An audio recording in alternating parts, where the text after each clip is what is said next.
দুনিয়ার বুকে এক টুকরা ভেস্ত সবাইকে এই জায়গায় যাওয়ার তৌফিক দান করুন। রিয়াদুল জান্নাত বাগিচা। না, এটা কিভাবে সম্ভব?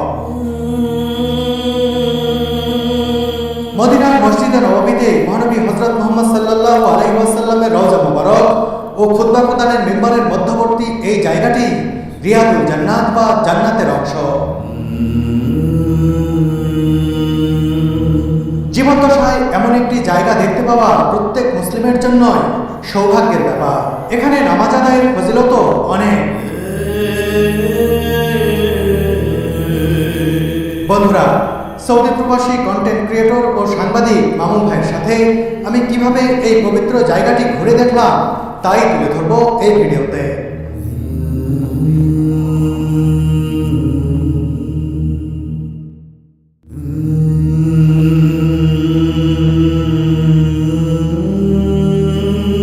মসজিদে নববী চাঁদের আলোয় এমনই উদ্ভাসিত আজ।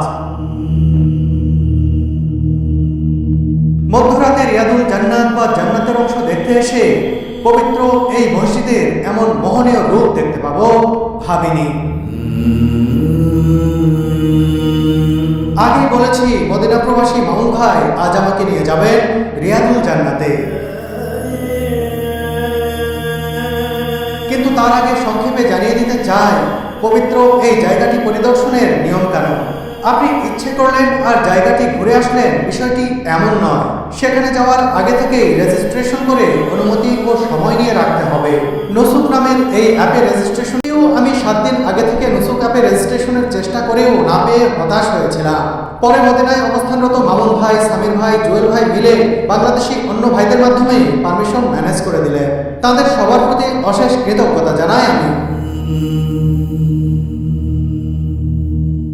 বলে রাখি, আমার সহধর্মিনী সুরভির জিয়ারার সময় দেওয়া হয়েছিল রাত 10টায়, আর আমাকে আর মামুন ভাইকে সময় দেওয়া হয়েছে রাত 2টায়। এ কারণে এই মধ্যরাতে হাজির হয়েছি মসজিদে নববীতে।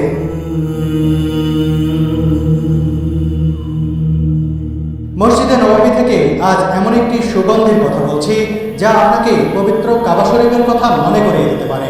কাবা শরীফে প্রবেশ করার সাথে সাথে যে মনোমুগ্ধকর সৌরভ পাওয়া যায় তা থেকে অনুপ্রাণিত হয়ে তৈরি করা হয়েছে কিসওয়াতুল কাবা নামের এই সুগন্ধি।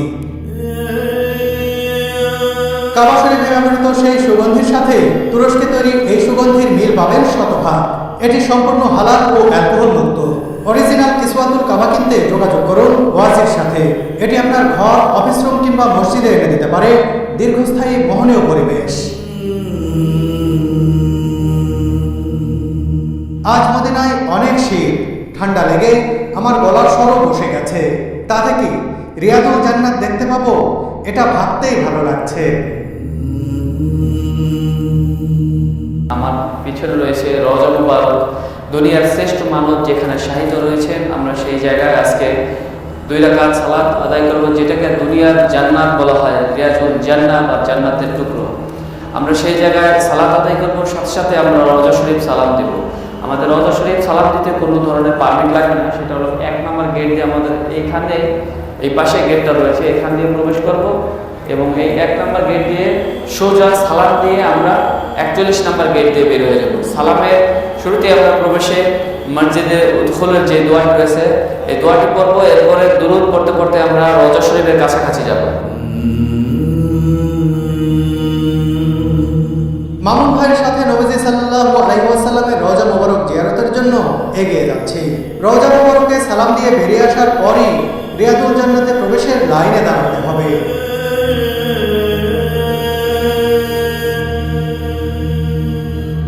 মসজিদে নববী নিয়ে তৈরি ভিডিওতে আমি দেখিয়েছি এই সবুজ গম্বুজ। এই গম্বুজের ঠিক নিচে মহানবী সাল্লাল্লাহু আলাইহি ওয়াসাল্লামের রওজা মুবারক। এর আগে এভাবে দূরে দাঁড়িয়ে দেখেছি, আজ যাব একেবারে কাছে।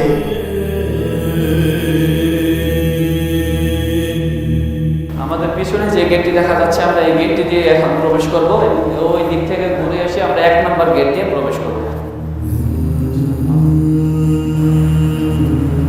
আর দুনিয়ার শ্রেষ্ঠ জায়গা, শান্তির জায়গা মদিনা শহর, যেখানে সবাই এসে যে সবুজ গম্বুজ আমরা সবসময় টিভিতে এবং মোবাইলের স্ক্রিনে দেখে থাকি তা সরাসরি আমরা দেখতে পাচ্ছি। এখন নিজ চোখে দেখছি আমরা। মাশাআল্লাহ এবং ভিতরে গেলে মনে হবে যে আমরা হয়তো বা জান্নাতের কোনো দরজা দিয়ে প্রবেশ করছি, এত সুন্দর, এত ভালো লাগবে।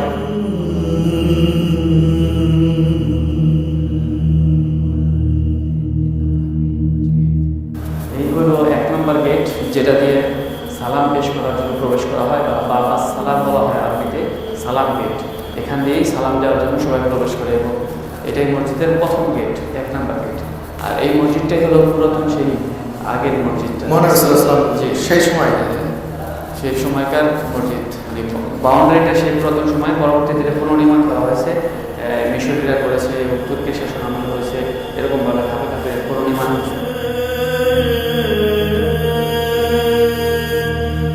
এটি শুধু পুরনো মসজিদ কিংবা রওজা মোবারকের দরজা নয়, একেবারেই জান্নাতের দরজা। এই দরজা অতিক্রম করতেই মনটা অন্যরকম এক শীতলতায় আচ্ছন্ন হলো। এটাকে বলা হয় জিদারে কেবলা বা কেবলা দেওয়াল। এটার যে কারুকাজ, যেটা করোনার পরে সুন্দর করে সব হাতে লেখা হয়েছে, এই কারুকাজগুলো সম্পূর্ণ হাতে লেখা, এবং এটার নাম হলো জিদারে কেবলা বা কেবলা দেওয়াল।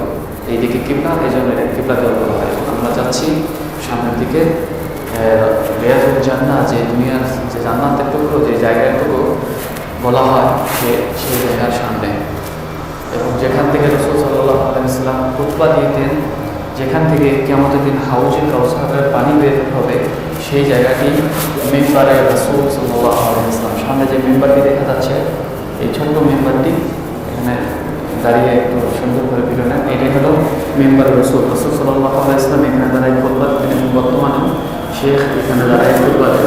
এখান থেকে হাউজের কাউসারের পানি বের হবে কিয়ামতের সময়। এটাই কি রিয়াজুল জান্নাহ অংশ, এখান থেকে শুরু।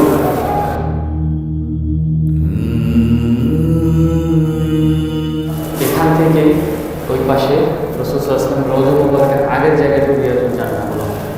এই পাশটা এখান থেকে ওই রাসূল সাল্লাল্লাহু আলাইহি ওয়াসাল্লাম রওজা মুবারক, রাসূল সাল্লাল্লাহু আলাইহি ওয়াসাল্লাম বলেছেন, আমার ঘর থেকে মিম্বারের যে মধ্যবর্তী জায়গাটা, সেটাই হলো রিয়াজুল জান্নাহ। আর সেটাই শুরু এখান থেকে, এই মিম্বার, এখান থেকে রাসূল সাল্লাল্লাহু আলাইহি ওয়াসাল্লাম রওজা মুবারক সামনে, ওইখান ওই পর্যন্ত মাঝখানে জায়গাটা হলো রিয়াজুল জান্নাহ।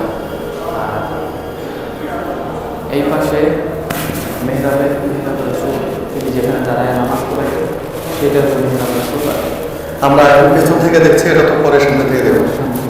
এটি জান্নাত, রিয়াজুল জান্নাহ, দুনিয়াতে যে জান্নাত টুকরো, এই জায়গাগুলো জান্নাত বাড়ানো হচ্ছে। আমরা প্রবেশ করবো, এখন সালাম দেওয়ার জন্য আমরা যাচ্ছি। তো দেখতে পাচ্ছেন বিশাল বড় লাইন। আমরা দুরূদ শরীফ পড়তে থাকবো। আল্লাহুম্মা সাল্লি আলা মুহাম্মাদ ওয়া আলা আলি মুহাম্মাদ কামা সাল্লাইতা আলা ইব্রাহিম ওয়া আলা আলি ইব্রাহিম ইন্নাকা হামিদুম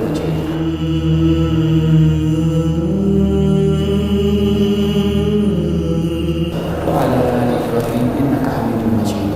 আমরা এইভাবে দূরে পড়তে পড়তে সামনে যাওয়ার সামনে দেখা যাচ্ছে দুনিয়ার শ্রেষ্ঠ মানব, পৃথিবীর শ্রেষ্ঠ মানব ইয়া নবী মুহাম্মদ রাসূলুল্লাহ সাল্লাল্লাহু আলাইহি ওয়াসাল্লাম রওজা মুবারক। এই দেয়াল থেকে এই পাশে যে জায়গাটা, একটু দূরে যায়। আস্তে আস্তে আমরা এগিয়ে যাচ্ছি রাসূলুল্লাহ সাল্লাল্লাহু আলাইহি ওয়াসাল্লামের রওজা মুবারকের দিকে। এখনকার এই অনুভূতি প্রকাশের ভাষা সত্যি আমার জানা নেই।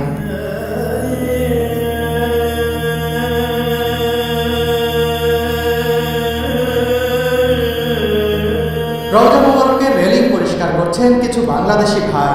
আপাত দৃষ্টিতে এটি চাকরি বা কাজ, কিন্তু ধর্মীয় দিক বিবেচনায় কাজের পাশাপাশি এটি বিরাট সওয়াবের ও সৌভাগ্যের বিষয়। নবীজির রওজা মুবারকের খেদমত করার সুযোগ কয়জন আর হয়?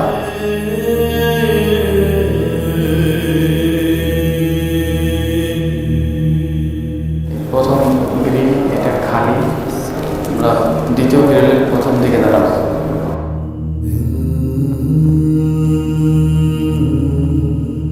এবার নবী করিম সাল্লাল্লাহু আলাইহি ওয়াসাল্লামের রওজা মুবারকে একেবারে সন্নিকটে চলে এলাম আমরা।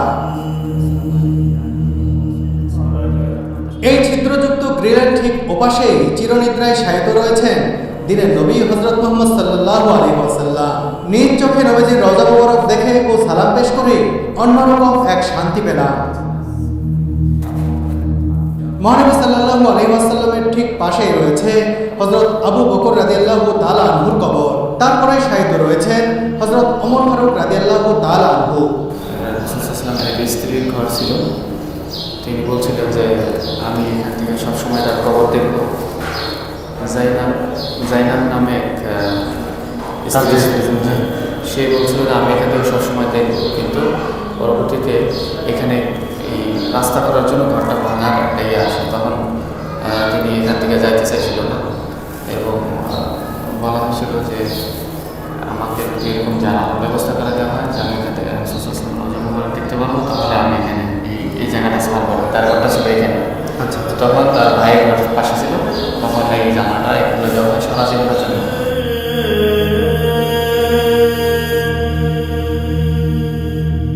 এটা হলো মসজিদের শেষ গেট। আচ্ছা। 41 নম্বর গেট। 1 নম্বরতে ঢুকলাম, 41 নম্বরতে বের হলাম। মানে বাকি আবার ডোর নম্বর 41 লেখা আছে। 41 নম্বর গেট।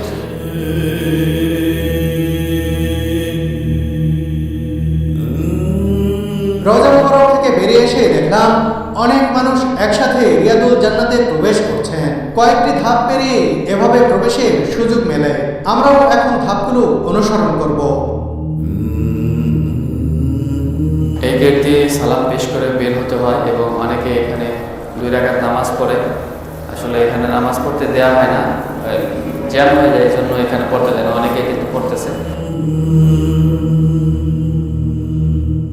আমরা এখন যে জায়গাটিতে দাঁড়িয়ে রয়েছি, এখান থেকে গ্রুপের মাধ্যমে বা সিঙ্গেলভাবে যারা রওজায় রিয়াজুল জান্নাহ নামাজ পড়তে যাবেন, তাদেরকে এখান থেকে চেক করে করে প্রবেশ করাচ্ছে। এবং এরপরে আরেকটি জায়গা রয়েছে, সেখানে চেক করার পরে ওয়েটিং রুম রয়েছে, ওয়েটিং একটা জায়গা রয়েছে, সেখানে সবাইকে একত্র করে তারপরে 30 মিনিট করে একজন সময় পায়। একসাথে প্রায় 300 থেকে 400 লোক প্রবেশ করে রিয়াজুল জান্নাহ। সেখানে নামাজ পড়া শেষ হওয়ার পরে তাদেরকে বের করে দিয়ে পরবর্তী যারা ওয়েটিংয়ে থাকে তাদেরকে প্রবেশ করায়। এইভাবেই সিস্টেম মতো এই হাজিগুলো গ্রুপিং যারা আসে তাদের গ্রুপ লিডার প্রত্যেকের জনের পারমিট নিয়ে এখানে চেক করা, এরপরে একসাথে সবাইকে প্রবেশ করা। যারা সিঙ্গেল আসে তাদেরকে পারমিট আলাদাভাবে নিতে হয়।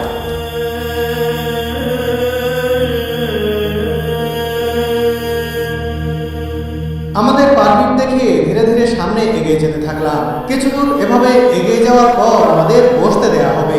আমাদের এখানে সব চেকিং শেষ, আমরা ওয়েটিং রুমে বসবো। এরপরে আমরা দেখে নেবে যারা ভিতরে আছে তারা বের হলে এই পাশটা আগে নিবে, এরপরে এরা যখন বের হবে তখন আমাদের দিবে।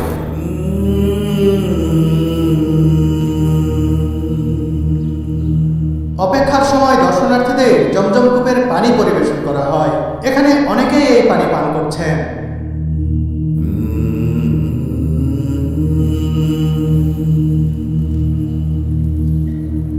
প্রায় আধা ঘন্টা অপেক্ষার পর আমাদের সময় এলো রিয়াদুল জান্নাতের ভেতরে প্রবেশে। অনেক মানুষের সাথে আমরাও সেদিকে এগিয়ে যেতে থাকলাম। 40 নম্বর গেটটিকে বলা হয় বাবে জিবরিল। এই গেট দিয়ে জিবরাইল আলাইহিস সালাম নবী সাল্লাল্লাহু আলাইহি ওয়াসাল্লামের কাছে আল্লাহ ওহী নিয়ে আসতেন।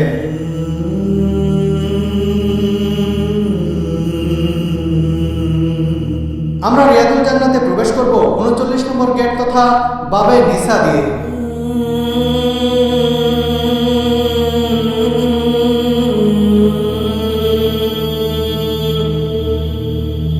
দীর্ঘ প্রক্রিয়া ও প্রতীক্ষার পর অবশেষে আমরা প্রবেশ করলাম রিয়াদুল জান্নাত বা জান্নাতের অংশের ভিতরে। দুনিয়াতে থাকা বেহেশত বা জান্নাতের খণ্ডাংশ বলা হয় এই পবিত্র জায়গাটিকে।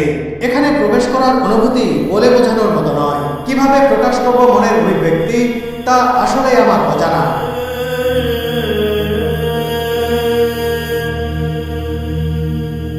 রিয়াদুল জান্নাতে প্রবেশ করে 2 রাকাত নামাজ আদায় করলাম আমরা। এরপর দু চোখ ভরে দেখতে থাকলাম জান্নাতের খণ্ড। সত্যি সত্যি আমি এখন জান্নাতে অবস্থান করছি, আর এখানকার পরিবেশও একেবারেই জান্নাতি।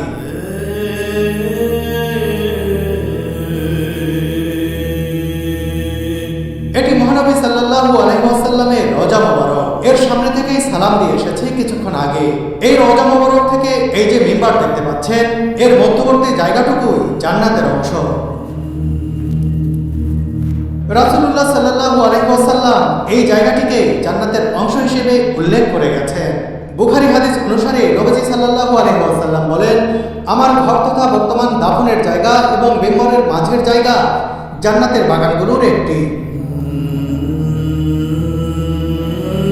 রিয়াদুল জান্নাতের ভিতরে বেশ কয়েকটি স্তম্ভ বা খুঁটি রয়েছে। এগুলোকে রহমতের স্তম্ভ বলা হয়। উসমানীয় শাসনামলে স্তম্ভের সংস্কারের পাশাপাশি এর গায়ের কারুকাজে স্বর্ণের প্রলেপ দেওয়া হয়েছিল বলে জানা যায়। রাসূলুল্লাহ সাল্লাল্লাহু আলাইহি ওয়াসাল্লামের যুগে এসব খুঁটি ছিল খেজুর গাছে। এই মিহরাবটি সংস্কার করা হয়েছে। এখানে দাঁড়িয়ে ইমামতি করতেন হযরত মুহাম্মদ সাল্লাল্লাহু আলাইহি ওয়াসাল্লাম। রিয়াদুল জান্নাতে অবস্থানের আধা ঘন্টা সময় যেন আধা মিনিটের মতো মনে হলো আমার কাছে। দুনিয়ার বুকে রয়ে যাওয়া একখণ্ড জান্নাত দেখে নিলাম নিজের চোখে। সত্যি অদ্ভুত এক ভালো লাগায় ভরে গেল মনটা।